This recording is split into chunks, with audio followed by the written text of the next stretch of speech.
Grabing init ngayon. Pero pagkagabi na dito, talagang malamig na. So ngayon kasi ano lang, mag 2 o'clock. So ganito yan siya, paikot. Paikot lang yan siya dyan. Man-made na po ito. Mula sa pahintulot ng Diyos. Ito po yung view nito. At saka ang gaganda ng mga nalalaki ng mga ano dito. Mga laruan nila. Laruan lang sa kanila yung mga ganyan. So, marami din. May maliliit, may malalaki. So, yan, paikot yan dyan.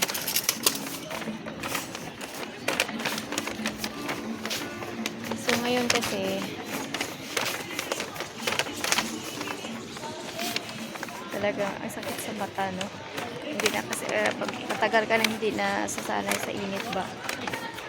Tapos yung, talagang masakit sa mata yung init, yung araw. Ayan. Ito dito, lahat yan dito mga restaurant. Paligid din yan, restaurant. So hanggang doon yan sa dulo. So doon sa likuran na yan, ganun din, the same din. Parang ganito din siya. Tapos doon na part, ano yan siya doon na part, yung parang Swiss Neck Canal. Yung tawag dito, yung mall ng Spanish mall, yun siya.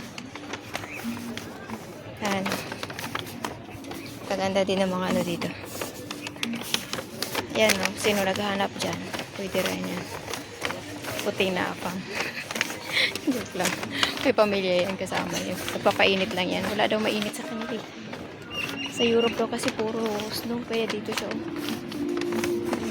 Ano lang siya dyan. Papainit-init. Tayo na kasi sanay na tayo sa init. So, yan yung view dyan. Yan, nakabitay-bitay ng mga bulaklak. So, dito ako mag-aantay. Wait. Hindi ako dyan. Dito ako mag-aantay.